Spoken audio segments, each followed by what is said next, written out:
Hello and welcome to the Kuriaknits podcast. My name is Erin and I'm so glad that you've joined me here today. Today is another freezing cold day, and so I am wearing my Moby Sweater because I think it's one of the warmest sweaters I own. It has been quite the 2 weeks, so please excuse there not being a video last week. There will also likely not be a video next week for lots of reasons, but I'll do a life update at the end. And please excuse my naked face. I am having a bit of a rosacea outbreak. It's not too bad today, but the idea of putting something on my face when it's a little bit inflamed, it's just a no-go right now. And it's, yeah, I think it's just the cold. When I woke up this morning, it was -30. So I just figured I would let my face breathe today, go au naturel. And I hope that if anyone in the knitting community can understand, because you know, we're all about those natural fibers. Why can't we be about our natural faces as well? So I'm going to jump right into it. Like I said, I'm wearing my Moby Sweater, and this is knit in Harrisville Designs Daylights. And I've been wearing the sweater to death, especially with how cold it's been.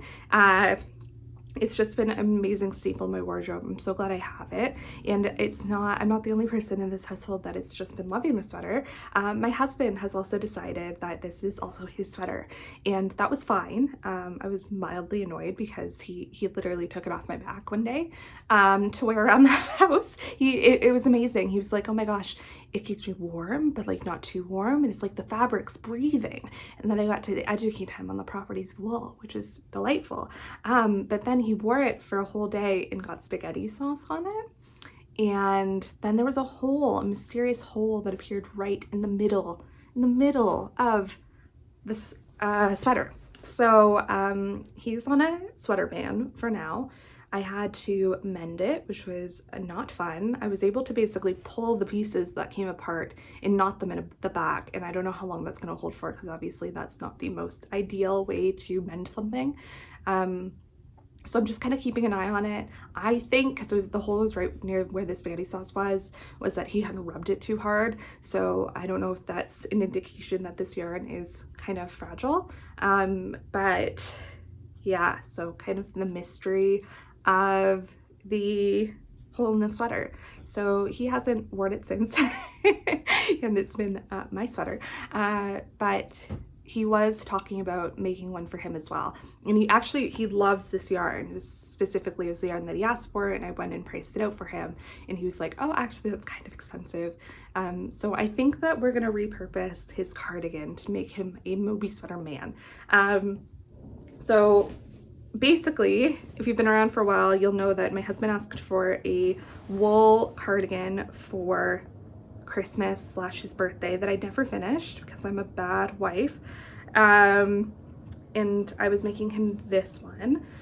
This is a design by Thea Coleman. I don't remember the name right now, but I will absolutely link it down below. And it's got a beautiful kind of cabled pattern up the side, and I would have picked up for the buttons. And yeah, it was an enjoyable make. I just got really burnt out, as many of you said I would, with all of the gift knitting and the test knitting that I was doing around that time. And yeah, I just had this on hold. I was ready to take it back out, and he was like, actually, I'd really like one of these sweaters, the Moby Sweater. So and he also thought he didn't have a gray cardigan in his wardrobe, and he does. I pointed it out to him one day, and he's like, oh well, then I don't need that. just fundamentally doesn't understand how much time goes into knitting. But he's my husband, so I will appease him a little bit. I don't think that's the right word, but anyways, yes. So I will probably be repurposing this yarn into a Moby Sweater man. I don't know that I'm going to buy the pattern for Moby Sweater man. I might just adapt the pattern for the women's Moby Sweater, just because I think I can do that. I think if I just kind of bring in the shoulders, do the smallest size for him, and then make sure that I really cinch in the arms, I think it should be fine. And obviously lengthen it. He's a tall guy, but I have so much of this drop Salima that I don't know that I'm actually going to unpick that cardigan, because I might be able to adapt it for myself. And then the body's pretty much long enough for me because I'm pretty short compared to him. I just don't know. I might have to do some funkiness with like how I might have to add some length. When I pick up a button band, I might have to do a really wide one because I am wider than he is. He's like really slim and tall, whereas I am short and stout. So funny thing is that often, sorry if you hear that, my dog's like pawing at the door. The last time I let him in, he grabbed one of my mohair balls and ran. So I am not keen to let him in at this exact moment. So yeah, I might have enough of this drop sleeve to do both, but we're gonna see. I could always order more if I have to, but that's kind of the plan for my husband's knit. I don't know if I'm going to get that done this season or if I'm going to plan to cast it on in like August and have it for him for fall. I'm going to talk to him about when he wants it. I'm happy to cast it on now, but if I cast it on now, I can't imagine it being done until like mid-March, end of March, and by then there isn't as much use for sweaters. I mean, we'll be wearing sweaters until likely May, but yeah, I don't know if he'll want it in that time frame. So I'm gonna have a conversation with him and see when he wants that to happen, and I'm very happy to get her done when he wants it. But yeah, so that's the plan for my husband's knit. A few of you guys have been asking like what happened to that. We've had lots of conversations about it. He's not upset about me putting it on hold, especially because he's just been taking my sweaters. So in my knitwear, he's been wearing my hats outside and my mitts. And I really just need to, I guess, make him one of everything so that he feels included, which is lovely. It's a very nice compliment that he loves wearing my knits, but at the same time, if he's going to destroy them, it is not as kind of a thing to do. So let's get into finished objects. We have 2 this week, and the first one is this slipover. Ta-da! So this is the Terrazzo Slipover from PetiteKnit, and I guess it's a bit of a PetiteKnit episode today. This was, so before I put the arms on my Moby Sweater, I had it just as a slipover for like a month and a half, just because I knew I wouldn't have time to put the arms on. I was on other test knits and things, and so I wore it a lot, and so I knew I had a gap in my wardrobe for a slipover, and I decided to just do a very basic black one, and I thought that that would work out beautifully. So I knit this completely in drops Nepal. I had actually grabbed this drops Nepal to make a zipper sweater, and I was going to pair it with this white drops Nepal right here, and do a striped zipper sweater. And I would love to make a zipper sweater still, but I was looking at my stash for something that I could make a slipover in, and this kind of popped out to me, and thank goodness I did, because I had gotten 8 balls of this drops Nepal, and I used 7 on just this slipover. Granted, like, this was a bit of a tight gauge for this yarn. I was knitting it on, I think, 4mm needles, and I think that usually knit on 5mm for this. Yeah, this calls for a 5mm. It is a worsted weight. 50 grams, 75 meters. Yeah, like a worsted to Aran weight yarn, and so I was knitting it kind of tight, but I think that it turned out really, really lovely. The only adaptation I made to this pattern is on the side. So I ended up sloping where the pickups are. I don't know if you'll be able to see that because it's black. So basically this line of pickups right here is supposed to be straight, and I ended up doing it on a slant, and I really love the way that that rounded edge looks. And I think that's the only adaptation I made. The only other one is that my neckline is a bit shorter, because my neck's a bit short. So I ended up, I think she calls for like 7 or 8 inches of this ribbing up here, and I think I did 6, something like that. So that's the only other difference I made. I have worn this quite a few times, and I think that it fits amazing. I would love to make another one, actually. I think it's such a firm staple in my wardrobe. Yeah, I'd be interested to try out other shapes. I think there's one by Ozetta that looks lovely. I would also be totally willing to make another. I'm just obsessed with this. I think it's just such a basic, solid basic in my wardrobe. I would totally make the slipover version of this as well. Again, I think I would probably adapt the original pattern rather than buying it, but that's just me. And what else? Oh, and the other thing that I wanted to say is that this pattern, if you look at it, it's basically a tank top in a wool with a turtleneck added on it. So I actually think that this pattern would be really good to adapt to a tank top pattern. And instead of picking up a turtleneck, just pick up and do like a smaller ribbing on the neck. And I think it would make a really lovely summer tank top. So I might end up trying that because I think, yeah, it's just nice to have like basic numbers for a summer tank top that you can just grab. And when you're making it, before you've added all the ribbing and stuff on, it looks like a tank top. So if you look in the, I'll see if I have, I don't think I have a whip picture of it when it looked like a tank top, but if you look through the Ravelry page, you'll be able to see other people before they put the neckline on. It just looks like a basic tank. And I definitely think that you could adapt this, grab something like the Sandnes garn, Lena or line, and just make a tank top out of it, and I think it would be perfect for summer. So I think that's something that I'm going to try this summer because I really enjoyed making it, and it's a really basic pattern, and it knit up really quickly because it's done in worsted weight. But I also think that with it being on 4 and 3.25 millimeter needles, I think those are what I used. I might have to let my dog in soon. I'm so sorry if you can hear that. I think with it being on those needles, you could definitely get away with a DK weight as well, especially for summer. If there's a little bit more of an airiness to the fabric, then that is totally fine. I'm gonna let my dog in and I'll be right back. Let's hope he doesn't steal my mohair. Okay, the dog is in the room. So let's hope that he's not too much of a menace here. He's actually right here in front of me. Let me see if I can get him on camera. Oh, hello, my friend. Hello, are you going to say hello?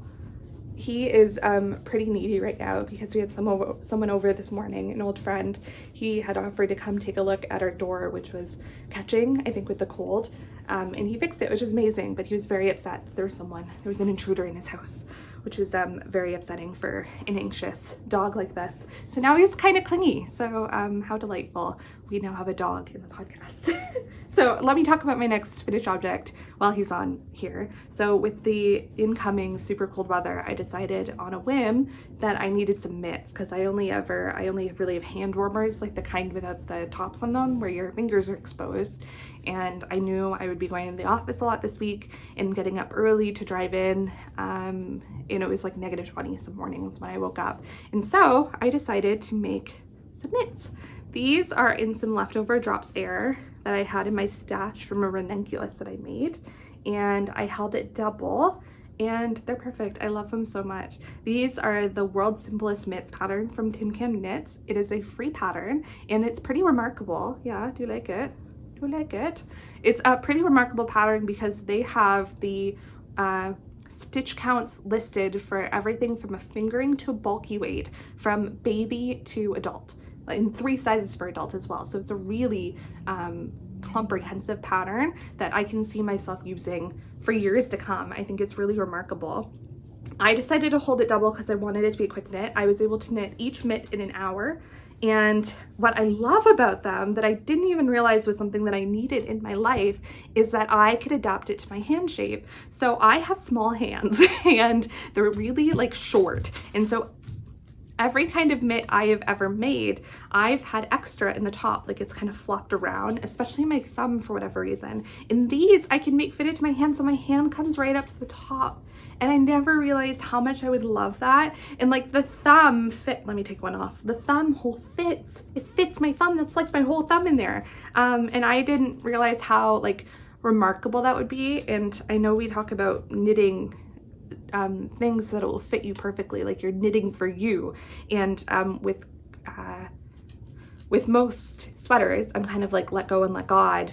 Whatever comes out will be fine because I like an oversized fit. But with these mitts, I could continuously try them on and really adapt them to my hand. And I know you can do that with sweaters too, but I think the mitts were the first time that I really saw it in action in like such a quick way, because if something wasn't right, it would take me 2 seconds to rip it back and to do it again. And I love them. I'm actually, Gibson, please stop eating my mohair. Can we sit? So sorry.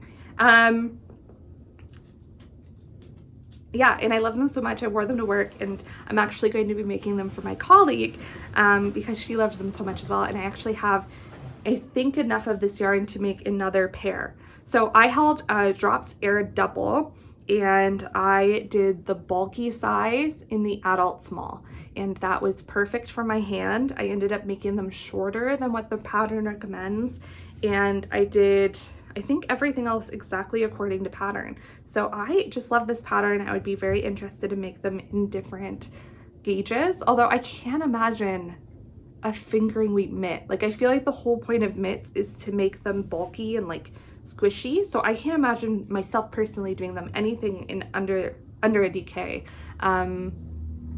But I don't know, maybe the fingering weight mittens are like the best thing in the world.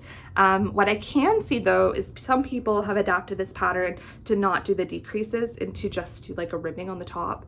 And I, in my day-to-day life, I usually do, I prefer like the mitts with the fingers cut out, and so I can see myself absolutely making one of those. So these are not blocked. I've just been wearing them because I did not have time to let these dry before the cold spell came, but it's going positive next week, so I might give them a block and see how they go, but I really don't feel like they need them. Another thing that I'd be really interested to do, inspired by Night Sky Knitting here on YouTube, Rachel, you should check her out. She has been on a felting journey, which I've been very intrigued by, and I'd be very interested to knit these in the largest size and then try and felt them back. And I think that would make such a beautiful, really warm mitt. And I think that this is a really amazing pattern to do that with because they knit up so fast, like 1 per hour. You have a pair of mittens in 2 hours. And I think that's really, I mean, it's just such a satisfying knit too. I ended up doing these on magic loop.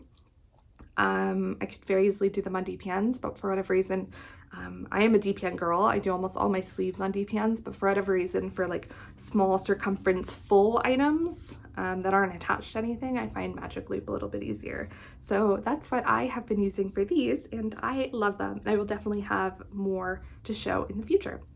Let's move on to whips. I have been doing a ton of knitting in the last 2 weeks. You can tell that my mental health has perhaps not been at its strongest because I've spent a lot of time watching content and knitting.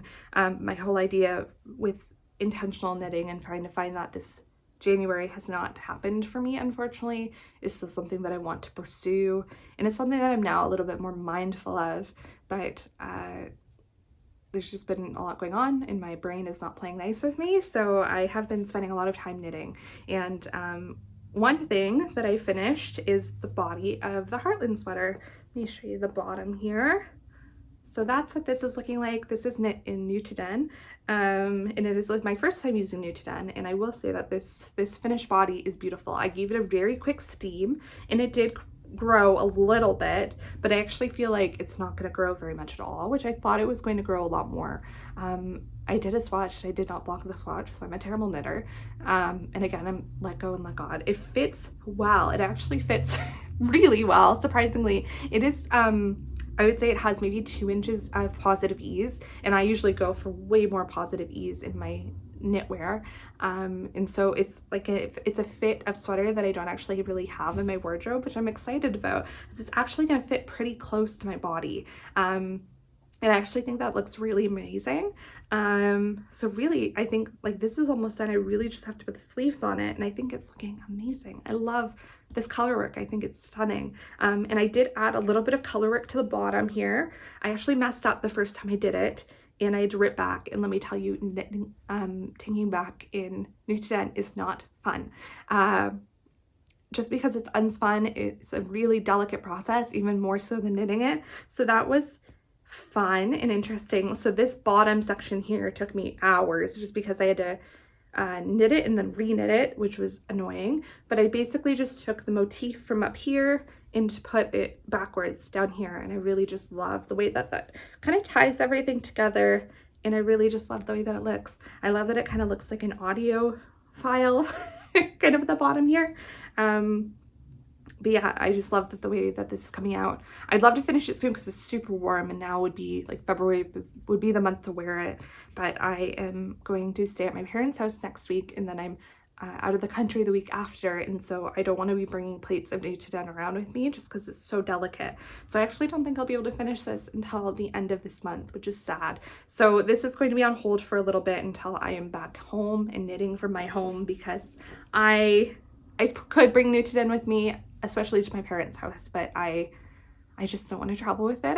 I'm so paranoid about it catching in a zipper or something. So I am just going to let it be. If you want to hear me talk more about the process of using Newton and my woes about color work in Newton, I will say they are the same. When I was doing the bottom color work, it was the same. Go check out my last podcast that I talked about it. There's timestamps in all of my recent podcasts, so you'll be able to jump right to that section.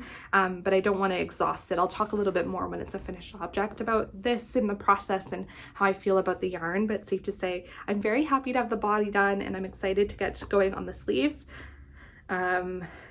Yeah, I just feel like this might be a knit that I actually don't get a lot of wear out of until next season, which is okay, but I'm thrilled with the way it looks. I've just been having it out on my second, I've got 2 desks in this room, and I've had it sitting on my second desk just so I can look at it all the time, because I think this color work is just beautiful. I'd love to do something with this design again, and I think it's just such a like it's a simple design, but it's really effective, and I actually think it would be a good design for someone doing color work for the first time. I think the original is knit in Let Lope, which I think is great, but with any kind of worsted yarn, I think that it would be a really good one, because you really don't, other than 2 rows, I think you don't carry big floats at all. So I think it would be really good for a beginner in color work.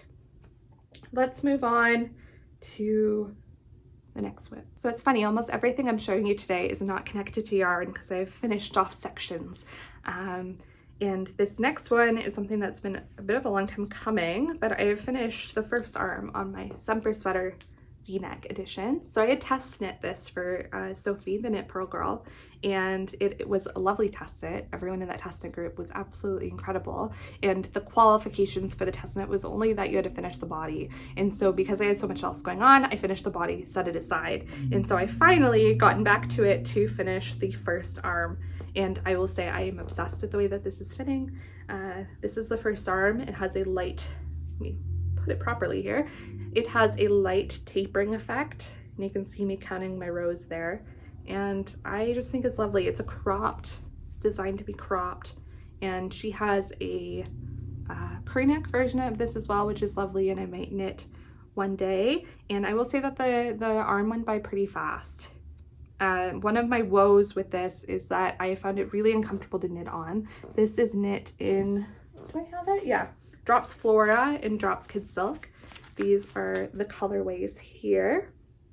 And although I love the fabric that's coming out of them, I find Drops Kid Silk mohair really uncomfortable to hold. It's really been digging into my finger. I won't get into that as much today as well. I'm hoping to keep this podcast a little bit more succinct today. But if you want to hear about that again, go to the last one. If I keep my finger really moisturized, moisturized to the point where it's not sticky, but moisturized to the point where it's not splitting, it's been okay to knit on this. I was putting in about 20 rows a day on the sleeve, and so I finished it, I think, in 4 days. And usually I like to bang out like half a sleeve and then half a sleeve in 2 sessions. I find that that's a way that I can motivate myself when knitting sleeves. But for this one, I did have to take it in 4 or 5 stages just because I couldn't sit and knit on exclusively that in an evening. I did need to take breaks. But I think taking breaks is the way to go with this yarn. I can knit on it for maybe an hour tops, and then I need to move on to something else that's a little bit more forgiving on my hands. And so I think I will absolutely adore this finished object. I know a lot of people that were in the test group have already made a second one, and I can totally see why. It's just the perfect basic in a wardrobe. It uses a fingering weight and a mohair, which is something that a lot of people have on hand, but I've also seen people make it in a DK weight. So I think that that's a really great option and something that I would absolutely consider doing to just see how it goes. And also I will say that this is using next to no yarn. So I had 6 each of the Flora in the Drops mohair, and I have only used 3 each total for this. So I think I'm going to end up using 4 of the mohair and 4 of the Flora, which is such an economical knitwear piece. Usually when you have to buy mohair for something, it brings up the price by quite a lot. I found that because you use so little with this piece, you can basically get the whole thing for like $20-$30. And if you're using a DK weight budget friendly yarn, you can probably get a whole sweater for like $10, which is like unheard of. Like I don't know where this yarn is going. It's like magical. I think part of it is the cropped weight, but I mean, this is knit, I think, on 4.5mm needles. So it's not like you're getting lento magic, but you are like really using the yarn well, and I don't find it see-through at all. Maybe just because of the color, if I was wearing like a black bra underneath it, you'd be able to see it a little bit, but not in a way that I think is problematic at all. And I'm just so pleased with how this is coming out, and hopefully by the next time I will have the second sleeve done and I will be wearing it and it will be beautiful. I think this is an amazing transitional piece just because the V is so deep. In the deep of winter, deep and deep.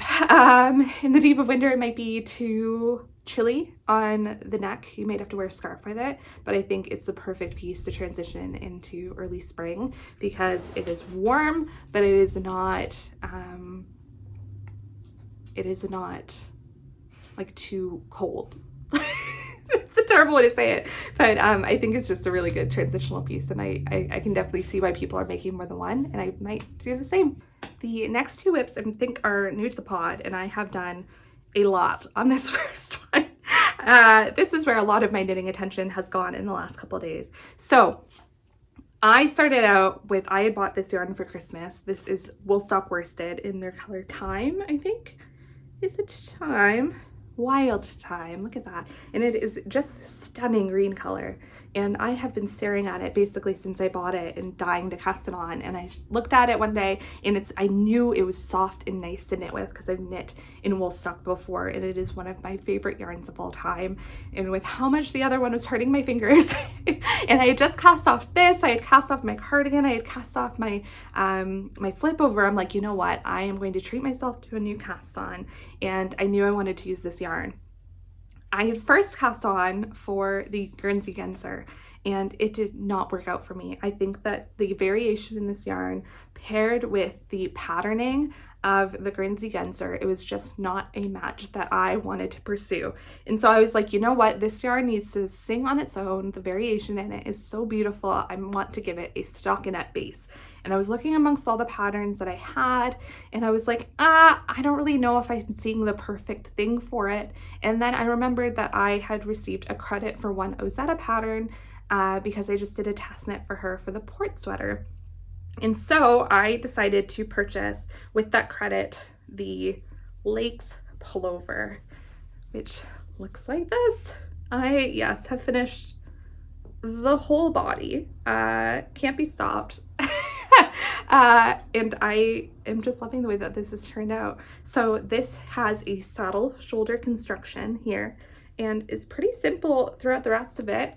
I have never done a saddle shoulder before. It was not difficult at all. It has a folded over neckline, which I think is beautiful, and a bit of an extended ripping at the bottom. And this was the basic kind of pattern I was looking for to let this yarn shine, because this yarn has beautiful, it's all green, but it's got yellow green and blue green and browny greens, and it's just got, like, I don't know if you'll be able to see it, just beautiful, beautiful variations in the yarn.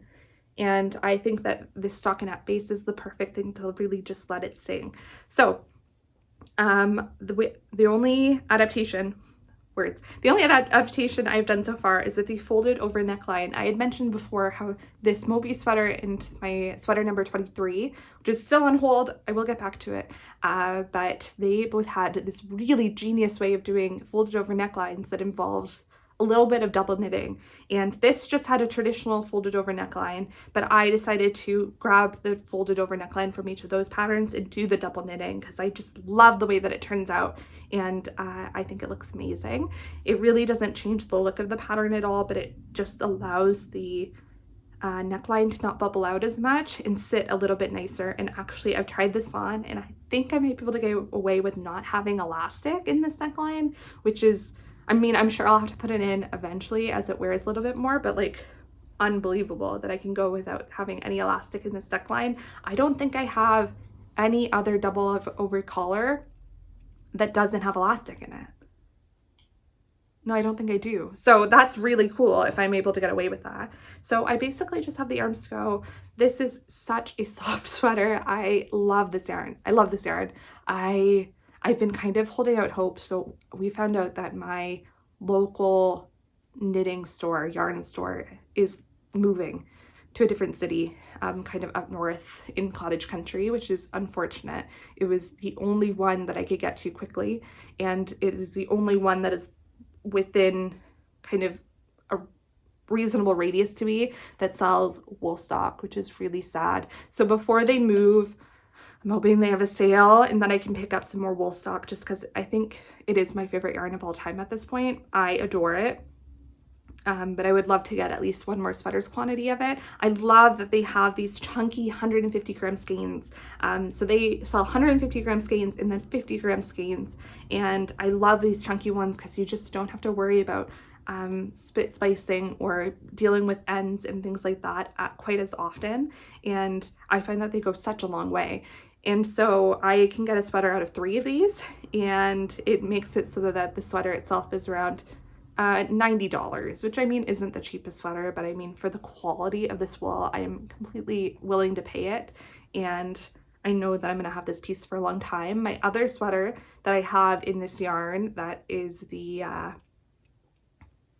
it's by Midori Hirose, the Snow Crocus sweater. I have never had to depill it, and I don't know how they do it. Like, I have to depill almost every other one of my sweaters. So I always think of this as the step up for me from Cascade 220, because I have to depill Cascade 220 all the time, but I do find that they feel somewhat similar. This is a little bit softer and it pills less. And so for me, if I really want a nice sweater and to treat myself, this is the yarn that I'll reach for. If I want something that's more of a like a color work or a quicker knit, I'll reach for the Cascade 220 if I don't want to spend as much. So that's kind of how I think of those two yarns. But yeah, before my beloved local yarn store goes out of, they're not going out of business, they're just moving, but before they move, I think I'll grab another sweater's quantity in this just because I love it so.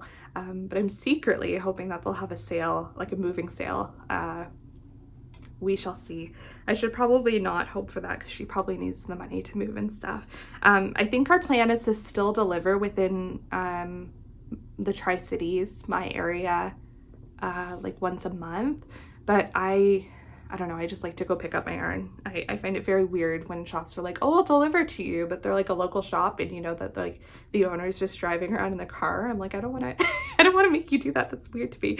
I don't know, that's probably just in my head. It's a very good service, but yeah, it makes me feel kind of weird. So anyway, I'm really happy with this sweater. I think I will be finishing it this week. This is something that I'm taking, this and my Semper sweater V-neck. I think I'm taking both of those to my parents' house this week. So I will have like kind of like, I won't have access to my whole stash. So I should be able to bang out some sleeves is my hope, and have some new sweaters at the end of it, which I'm very excited for. My last swip is something that I actually cast on last night. So yesterday was a bit of a disaster.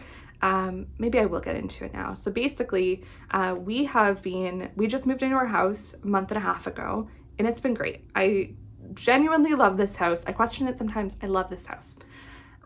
We are unbelievably, extraordinarily privileged to be able to move into a house in our 20s, and in a cost of living crisis. We just got very lucky with, there was a convergence of events that we had the choice to either move rental properties or like this small blip where we could buy a house before the interest rates got too high that it would have priced us out. And we were able to take advantage of that, and thank God we are in this house. I feel very lucky, but there were things that we needed to do to it. We couldn't find a house that was 100% perfect. I mean, who can? So we knew that we'd have to put some money into this house, and the main first thing that we wanted to do was move the washer dryer upstairs. The washer dryer that we have at this house are not good. They're like 20 to 30 years old. The dryer is like a half size, like it's tiny and it doesn't really dry clothes, and the washing machine only washes clothes on one setting, and I think it's like perm press. It's just not ideal. So we've been washing like one load a week, and putting it out to dry, which is fine, but it's not ideal. And we haven't been able to wash all of our clothes. We're like doing sniff tests, and like it's like a disaster as we're just trying to avoid going to a laundromat because we knew we were working towards moving our washer dryer upstairs. And basically, the first thing we had put in, so it turns out when you move it upstairs, you need 3 different vendors. You need someone to do the plumbing, someone to do the vent, and someone to do the electrical. So we've had all these people coming in and out, and our plumber put in the pipe too far forward, and it's basically like screwed us for the rest of this process.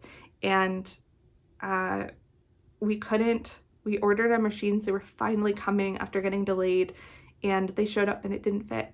And I just kind of lost it because it's just been so stressful, and I have other things going on, and it was just like all piled into one day yesterday where I was like, I can't do this anymore. It was just too much. I just want clean clothes. Like, I don't have any clothes that are clean, and laundry is something that I love to do, and just didn't like, oh, it was just so frustrating. Anyways, it's such like a privileged problem to have, but it was just enough that I was just at my wit's end, and I had a panic attack, and it was just like not a good day. We've got it sorted. We're getting a different laundry unit, and I spoke to an amazing person on the phone who's like, we'll get it to you by Monday. They're back ordered everywhere. This guy had a cancellation, and he was like, we are gonna get you your machines. And like, thank God we are getting our machines on Monday. But I'm staying at my parents' house all week, so I actually won't be able to do laundry for another week. I'm taking some to their house, but we have a lot piled up of like, when you move, there were just like a lot of towels. Anyway, it's a disaster. But it's a disaster that's slowly getting solved. And so last night I was like, you know what, I'm gonna treat myself to a cast on, because it's just been a time. It's been a time. And I will explain more of that afterwards. I don't want too much preamble, but anyways, I got the book for the Guernsey Genser. You guys all know that I've been dying to cast on the Guernsey Genser, and I have cast on the Guernsey Genser. So first I tried to cast it on in this yarn. This is the, oh, what's it called? Blue Face Leicester, West Yorkshire Spinners Fleece Blue Face Leicester DK. I had picked this up in England. I had picked it up for a test knit for Sari Nordlund for her poetria pullover. I don't remember now, but I didn't love the way that this yarn fit with that pattern, and I ended up frogging it. And but I love the yarn and I love the pattern. I just didn't think that they fit well together. And I don't think I ever talked about it on the podcast. I just quietly frogged it. I've actually had a few people ask me about it, being like, what happened to the sweater? It's been frogged. It's a beautiful, beautiful design. I'll link it below. I just think that it would look so much nicer in like a purple or a blue or even a pink. Like the people who are doing it in bright, springy colors, I thought it looked so much more beautiful than it was in a neutral tone. It's just like that pattern to me is almost like it demands like florals in spring, and I didn't feel like I was doing the pattern justice, and I didn't think I would wear it very much. And so I've had this yarn sitting in stash since, because I haven't found the perfect thing to cast on with it. So I was looking at my stash, like, what am I going to cast on the Guernsey Genser with? And I thought maybe this will work, but it has the same problem as my blue face or my blue sky fibers, in that there's variation in both of these yarns. This has like lighter beiges and darker beiges, and it's like a beautiful marled, light marled effect. I don't know if it's going to pick up on camera, but it's not just one color. So when I started knitting it, it just kind of looks jumbled. Like I don't love the way that it was looking in the moss stitch that you begin with. And so I cast that off, and I reached into my stash again, and I pulled out what I was initially going to make it with. This is wool that I had thrifted. It was originally from Mittens, and Mittens is a old department store that used to be in Canada that closed in the 80s. So this yarn is about 40 years old. It is superwash, but I was able to get 10 balls of it for $20. So that is an amazing price. So this sweater is going to be $20 in the end. And I was going to pair it with a mohair, and I've decided not to pair it with the mohair because the mohair is sparkly, and I just didn't want this sweater to be sparkly. So although I think that these would pair together amazing, I'm going to save this mohair for something else. I'd also thrifted this, but this is the yarn that I'm going with. It is a solid color, and I was like, if it doesn't work with this, then I'm giving up hope, because everyone else has done this sweater in white, and I get why. It has a lot of texture in it, and so it kind of speaks to white yarns to show off all of the texture that's in this pattern. So I am doing it in cream, and I think that it's looking actually very, very nice. So I'll show you what I did last night. This is like 2 hours of work, maybe. Ta-da! So this is part of the back panel. This actually goes like this way. Oh gosh, it's not gonna, like this. So I finished the first panel, the second little bit, and then I'm starting on the third panel down here, and this is about 1 ball of that yarn. I'm actually finding it really delightful to work with. It is stretchy, like stretchy in a weird, I don't know if it's gonna show up on camera how stretchy it is. It's stretchy in a way that I have never really experienced before. It's kind of interesting. But it's also like, it doesn't feel as super washy as other superwash yarns I've worked with before. And I don't know if it has to, excuse me, if it has to do with how, like, if the superwashing process was different 40 years ago. I have no idea. But I love this wool. I wish I could get my hands on more of that. And funnily enough, I just saw on Facebook Marketplace that there's someone in Burlington selling this in a minty color, and I am super tempted to go out and get it. They have 8 balls of it, and they're selling it for 50 bucks. And if I could get them down to 40, it might be worth it. But on the other hand, I have like no time in the next week to drive out to Burlington, which is about an hour from me. Yeah, I'm super tempted, but I don't think it's gonna work out. If it was in my city, I would have gotten it in a heartbeat, but Burlington's just a little bit too far to go. But it's like, when else am I gonna find this yarn? It's like, it doesn't exist. It hasn't existed for 40 years. So it's funny, it's something that I know it must be in people's basements, but I don't know where I'd even go to ask for it. So I don't know, maybe I'll put an ask out there. I mean, if any of you guys have this yarn, I would happily pay for it. But anyways, or trade for it, maybe. But it's a really amazing yarn. I am so happy that I stumbled across it. I think it is suiting this pattern super duper well. And this pattern has been really enjoyable to knit so far. So I don't really have much to say about the pattern. I just started.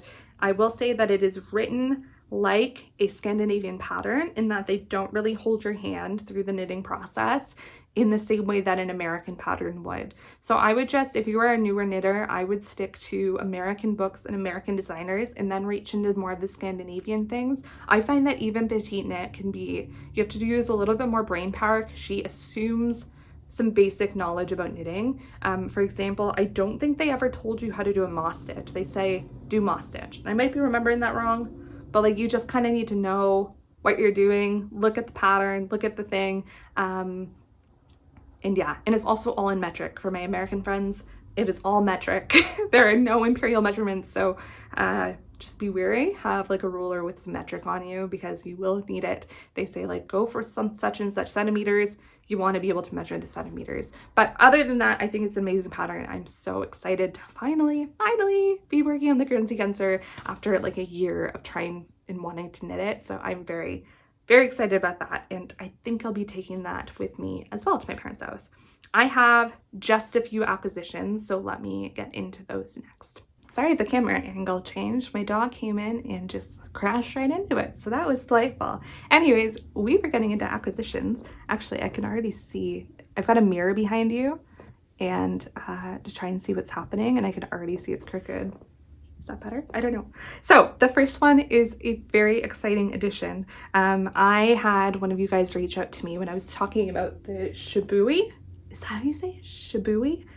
They're going out of business and all of their yarn pretty much everywhere is 30% off. So I picked up 2 of their wool silk blends and 2 of their silk mohair to make some kind of, I was thinking a lento, and I might still make a lento out of it. But I was saying that actually when you look at the weights, they're both lace weight, but I definitely had more of the merino than I did of the mohair. And I just mentioned that I'm gonna have to count on how much of the mohair I have rather than how much of the merino I had. And one of you guys reached out to me and said, hey, I have an extra of that mohair. I'm gonna send it your way. And that was honestly so kind. So excuse the crinkling. I still have it in the paper she sent it in. But she ended up sending me an extra of the mohair. This is from Anneli, and she actually recently started a podcast of her own, so I will link it down below. Go subscribe to her. She's released so many episodes already. She's like flying by, and I love the things that she's knitting on. But thank you so much. I am cherishing this. This is going to be one of the first things that I cast on when I get back. I just didn't want to start it and then put it aside because I knew that this would be something that I'd be like addicted to knitting on. Again, this yarn is so unbelievably soft. I would say if you're able to get your hand on it and you're interested in doing some kind of luxury knit for this time of year, I haven't worn it, but I mean, everyone that I've heard of that has knit with this yarn before seems to love it, and I would recommend getting it while it's 30% off now. I've been keeping an eye out to see if they go even deeper discount, because I think if they go to 50% off, I would consider getting another sweaters quantity, but I'm very happy to have a sweaters quantity in this now, and I will definitely have enough to make, I think I'm going to make a lento out of it. So I am so pleased with this yarn and to have one more skein. So thank you so much again, and I will absolutely make sure that this goes into getting some really good use out of it. The other thing that I got is that I was in one of my local yarn stores. I had to pick up something else for a yarn swap that I'm doing, and I picked up some of this yarn. This is new to me. It is Estelle Alpaca Whisper. It is baby alpaca, super kid mohair, and mulberry silk. Do we have the amounts? So 54% baby alpaca, 24% mulberry silk, and 22% super kid mohair. And I picked up 2 skeins of this in this navy to go with this yarn.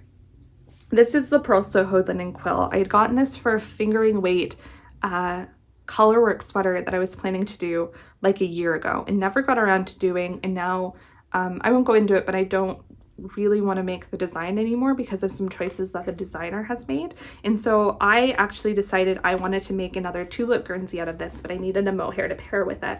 And I think that these are going to look so good together. So I was willing to get a mohair, but I saw this as a mohair alternative. And I looked online and people seem to really like it. It's slightly less fluffy, I will say, than traditional mohair. I hope my nails aren't too egregious. Yeah, they're not nice. Please excuse my nails. But I think that they're going to be a really good pair for each other, and I'm really excited to cast that on. I don't have as much this as I do of this, but I know I can get more of this. So I just started off with 2 because I know that my last tulip Guernsey only took 2 skeins of fingering, and I have 3. So I went conservative with this, knowing that I could get more if I needed to, and I will deal with dye lot issues if I have to. So yeah, I'm excited to cast that on. I feel like this will also be a late winter, early spring cast on because I actually haven't, my Tulip Guernsey is one of my favorite things I've ever knit. It's by Midori Hirose, and I love mine, like love it, but I haven't been wearing it as much in the past couple weeks because I knit it at a 3/4 length sleeve and it's just been too cold.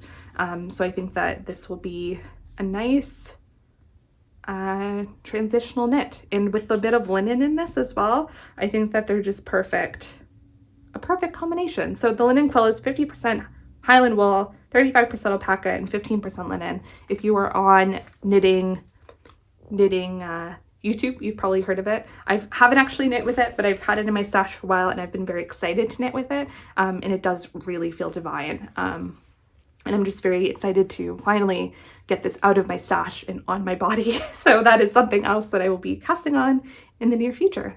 And that is all I've purchased. Oh, and Anneli also sent with her some beautiful stitch markers as a gift, which was super kind of her, in a card as well, but they're over there and I just can't be bothered to get up again. So thank you. The stitch markers have gone into good use. I actually had them on this sweater the whole time I was knitting it, and they're stunning. So thank you so much. I'll try and show them in the next episode. But yeah, so that is all I've been knitting on, which to be fair is a lot. As I said, I have just been really low. Like my mental health has just taken a hit for no conceivable reason why. And I've just been trying to get back to my normal self, and it's been difficult. There's been a lot of stressors in my life. My health, my reproductive health has also just been bad. I've just had my cycle, and it's really frustrating to go through immense amount of pains every single month and still not be able to get into a gynecologist because the wait time in Ontario is so large. And it's to the point where I'm going to be spending a month in England, and I might actually, because they have some private healthcare options, and I might actually look to a private provider while I'm in England to try and help me out with this, because I can't even get into a specialist to figure out what's going on. They suspect endometriosis, but I don't actually know. And until I have a diagnosis, there's nothing anyone can do for me. And no one's given me the time of day here. And I can just keep screaming into the ether and calling my doctor's office and be like, is there an appointment? Is there an appointment? But I think there's a certain point where you have to take things into your own hands. And I refuse to live like this. It's just not ideal. And it's really frustrating. It's not even that they're not listening to me. It's just that they don't, like, it just doesn't seem like they have the resources to help me. And it's just really frustrating to be in such immense amounts of pains. And the answer is always just like, if you're in immense amounts of pain, go to the hospital. But then you go to the hospital and you wait 3 hours and you're exposing yourself to all sorts of flus, and just to have them tell you that you're exaggerating and give you a shot of painkillers and tell you to go home and deal with it. And that is just a waste of time. And so you end up suffering at home, and 2 to 3 days out of every month are wasted because you can't go out and enjoy life because you're in such immense amount of pain. So it has been frustrating, and I think it's just really gotten me down, and it's just been a really tough time. I just want to be honest, like, people go through rough times, and I have a really amazing support system here. I feel very lucky. My husband's been amazing. I have a new therapist who has a therapy dog, which is so exciting. And it's just been, I guess, a journey of learning and self-discovery and treating myself with grace, and acknowledging that, like, it's going to be a rough go for a little bit, and you will not have answers why, that you have, your brain's just a little bit broken, and that's okay. And we just got to pick ourselves up and figure it out and go with it and try and do as much as we can.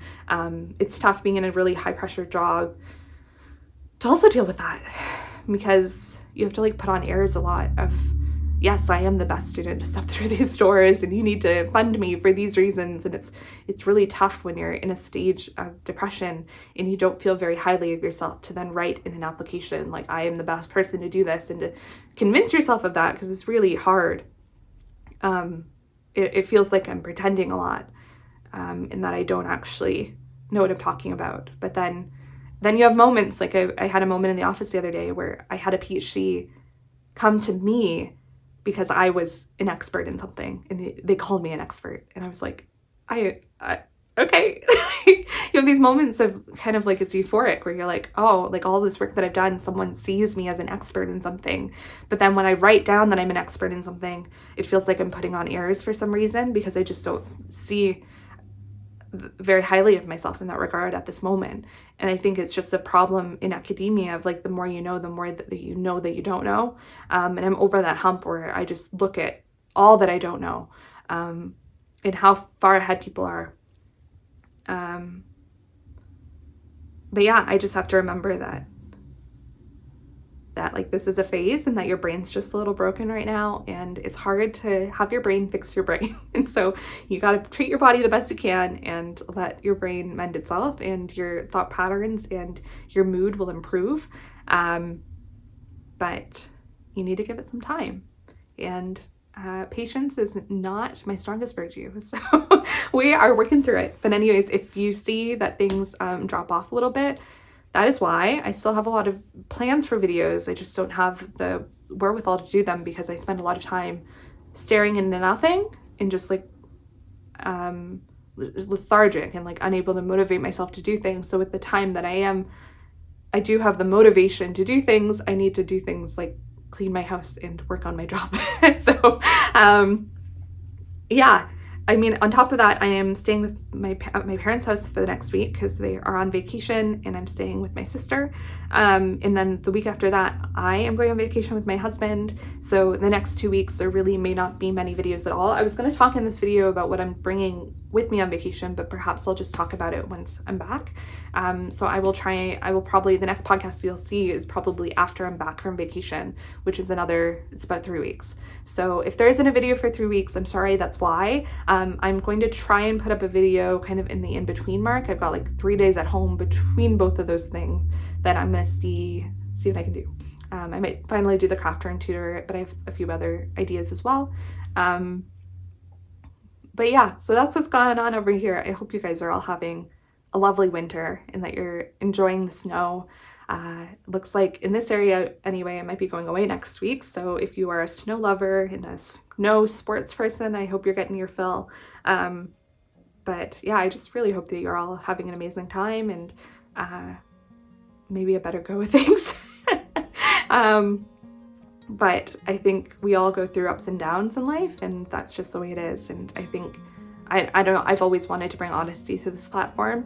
And I think knowing that people, even afar, are going through similar things, that if you're going through that, I hear you, I'm with you, and yeah, we're gonna get through this together. So I hope you're all having a lovely week. I always love hearing what you're knitting on or any thoughts that you guys have, so leave them down below. And I'll see you next time. Bye.